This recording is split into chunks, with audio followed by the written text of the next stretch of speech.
با سلام به همه دانش آموزان عزیز پایه نهم میرسیم به نمایش مجموعه اعداد. ببینید بچه‌ها، ما یه سری مجموعه های معروف داریم که قبلا هم باهاشون آشنا شدیم.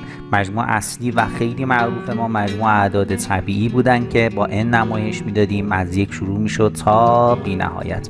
مجموعه دوم ما مجموعه اعداد حسابی بودن که با w یا i نمایش میدادیم، از صفر شروع میشد 1 2 3 تا بی نهایت. مجموعه بعدی مجموعه اعداد طبیعی زوج بود که کمتر استفاده میشد، با این نمایش میدادیم 2 4 6 تا بی نهایت. مجموعه بعدی مجموعه اعداد طبیعی فرد بود، با اون نمایش میدادیم 1 3 5 تا بی نهایت. مجموعه معروف بعدی ما مجموعه اعداد صحیحه، با z نمایش میدادیم و شامل عددهای مثبت، عددهای منفی و عدد صفر بود. مجموعه بعدی که سال گذشته خوندیم مجموعه اعداد گویا بود. مجموعه اعداد گویا رو با q نمایش میدادیم و شامل اعداد کسری بود a و b که صورت و مخرج میتونست عضو z باشه ولی مخرج نمیتونست صفر باشه. مثلا بچه‌ها ما اینو نداریم 7 سوم 7 صفرم تعریف نشده است، ولی 0 هفتم رو داریم که جوابش میشه صفر. این دوتا رو با هم اشتباه نگیرید. یه مجموعه خیلی معروف داریم، مجموعه اعداد گنگ، اسم دیگهش عصمه، با q پریم نمایش میدیم. بچه‌ها مجموعه اعداد گنگ مجموعه اعدادی هستن که نتونیم اونا رو به صورت یک کسر بنویسیم. بچه‌ها تاکید میکنم مجموعه اعداد گنگ مجموعه اعدادی هستن که نتونیم اونا رو به صورت یک کسر بنویسیم. مثلا بچه‌ها ما رادیکال 2 رو نمیتونیم به صورت یک عدد اعشاری که کامل مشخص باشه بنویسیم، یا همینطور رادیکال 3 رو، یا رادیکال 5 رو، یا رادیکال 7 رو، یا رادیکال 8 رو، یا رادیکال 10 رو. ببینید رادیکال 10 یه عدد اعشاری میشه ولی به طور دقیق به دست نمیاد. ولی مثلا رادیکال 16 یه عدد گنگ به حساب نمیاد. چرا؟ چون رادیکال 16 دقیقاً میدونیم جوابش برابر میشه با عدد 4. پس اعداد گنگ رو شناختیم، عددهایی که نتونیم به صورت کسری نمایش بدیم. عددهای گنگ رو بچه‌ها با کیو پریم یا QC نمایش میدن، یعنی اعدادی که گویا نیستن. حالا یه مجموعه خیلی بزرگتر داریم به اسم مجموعه اعداد حقیقی. همه این مجموعه هایی که ما شناختیم، مجموعه اعداد طبیعی، مجموعه اعداد حسابی، مجموعه اعداد صحیح، مجموعه اعداد گویا و همینطور مجموعه اعداد گنگ زیر مجموعه اعداد حقیقی هستند. به طور خلاصه تر همه عضوه ها، همه عددهایی که شما تا دوره متوسطه دوم میشناسید عضو مجموعه اعداد حقیقی هستند. مجموعه اعداد حقیقی هم با آر نمایش میدیم. ما یه نمودار ون خیلی معروف داریم که تو این نمودار ون میایم رابطه بین مجموعه ها رو میگیم. تو این نمودار ون میایم میگیم که مجموعه n زیر مجموعه w معنیش اینه که همه اعضای n داخل w هستن. w زیر مجموعه z، z زیر مجموعه q، خود q هم زیر مجموعه r. از اون طرف یه مجموعه دیگه داریم کیو پریم که اصلا ربطی به کیو نداره، که خود کیو پریم زیر مجموعه اعداد حقیقی هستن، یعنی همه اعدادهای گنگ داخل مجموعه اعداد حقیقی وجود دارند.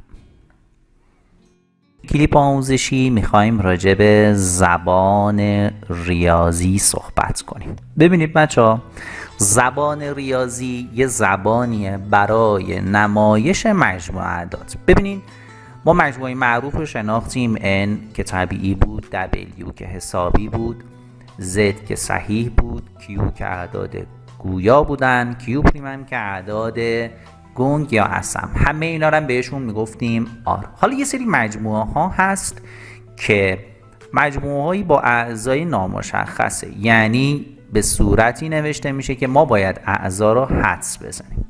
زبان ریاضی ما برای نمایش عضو هاست از 3 تا بخش اصلی تشکیل میشه: بخش اول، بخش دوم و بخش سوم. حالا معرفی میکنیم این بخش ها یعنی چی و چطوری باید به جوابمون برسیم. ببینید بچه ها، بخش اول که بخش شماره 1 مشخص کردم بهش میگیم بخش محدوده. بخش دوم بهش میگیم بخش چک کردن. بخش سوم بهش میگیم بخش جواب اصلی. ببینید براتون یه مثال ساده میزنم. یه مجموعه داریم به اسم مجموعه A به این صورت 2x. این خطی که میکشم براتون معنی به طوری که میده. این خط عمود معنی به طوری که میده x های من عضو n هستن. محدوده x های من از -3 تا -4 هست. این ساده ترین زبان ریاضی که ما میتونیم به عنوان سوال مطرح کنیم. اگه دقت کرده باشید 3 تا بخشش کردیم. بخش اول بخش محدوده است، یعنی شما باید بیاین x های بزرگتر از -3. این مساوی رو میبینید کنار علامت نامساوی میذارم، معنیش اینه که موقع نوشتن حتما -3 هم بنویسید. بعدیش -2، بعدیش -1، 0، 1، 2، 3 و خود 4. پس محدوده یعنی این که آقا x هایی که از -3 بزرگترن و از 4 کوچکتر نوشتم. مرحله دوم اسمش چک کردنه. x عضو n باشه. n چی بود؟ تو قسمت قبل مرور کردیم آقا اعداد طبیعی که شامل 1، 2، 3 و 4 تا بی نهایت میشن. خب بیایم چک کنیم آیا -3 مورد قبول هست؟ نه. میگم -3 وجود نداره. -2 چطور؟ نه آقا -1 هم نیست، 0 هم نیست. ما تو این مرحله چک کردیم اونایی که قبوله رو استفاده کنیم. حالا اونایی که میمونه دورش خط میکشیم 1، 2، 3 و 4. مرحله آخر اسمش مرحله جوابه. نوشتم 2x. بچه‌ها 2x یعنی 2 ضرب در x. x رو پیدا کردیم 1، می‌نویسم 2 ضرب در 1 میشه 2. x رو پیدا کردیم 2، 2 ضرب در 2 میشه 4، 2 ضرب در 3 میشه 6، 2 ضرب در 4 میشه 8. یعنی اعضای مجموعه من میشن 2، 4، 6 و 8. بریم مثال بعدی. مجموعه B من x به توان 2 به طوری که x عضو w، x از -2 بزرگتر و از 3 کوچکتر. مرحله اول میام محدوده رو می نویسم. x های بزرگتر از -2. خود -2 هست چون مساوی داره. بعدیش -1، 0، 1، 2.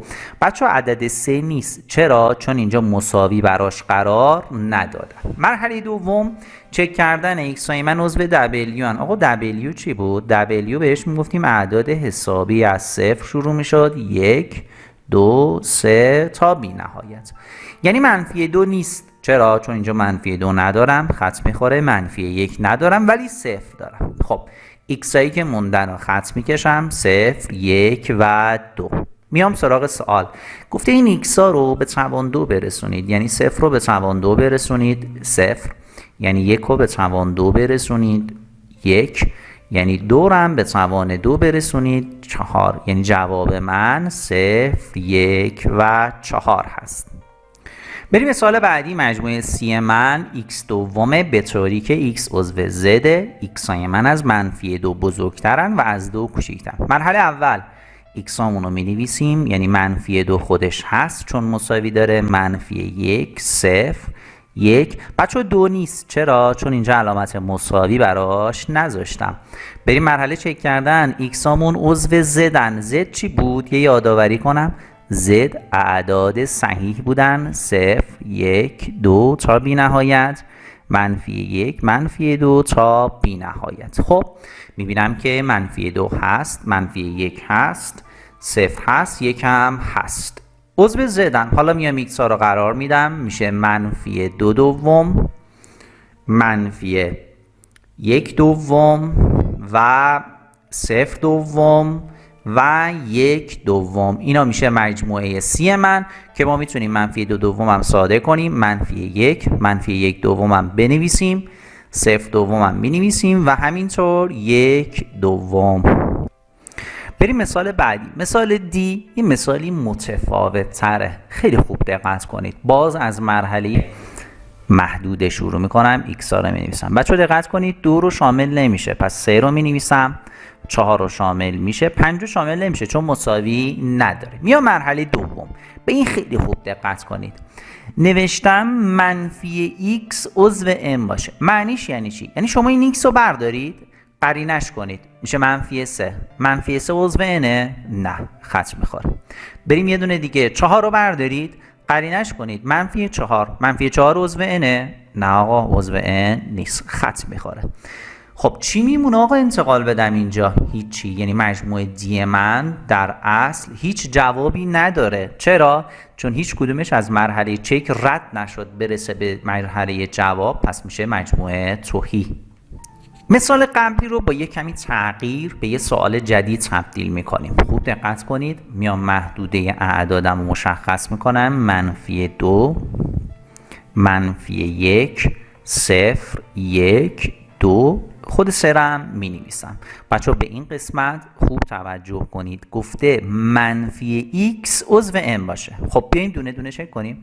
منفی 2 رو اگه من قرینش کنم میشه مثبت 2. مثبت 2 عضو n هست؟ بله آقا، قبوله. منفی 1 رو اگه من قرینش کنم میشه مثبت 1. مثبت 1 عضو n هست؟ بله آقا، قبوله.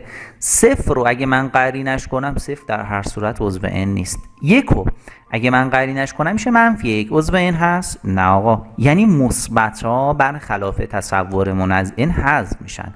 چرا؟ چون تو مرحله شرط گفته منفی x. یعنی xی که تو انتخاب کردی رو باید قرینه کنی تا ببینی عضو جواب هست یا نه. مرحله آخر جوابه. آقا سوال پیش میاد، منفی 2 رو باید بیاریم اینجا یا وقتی که قرینش کردیم شما x رو باید خارج کنیم؟ اون مرحله فقط مرحله چک کردن جواب بود.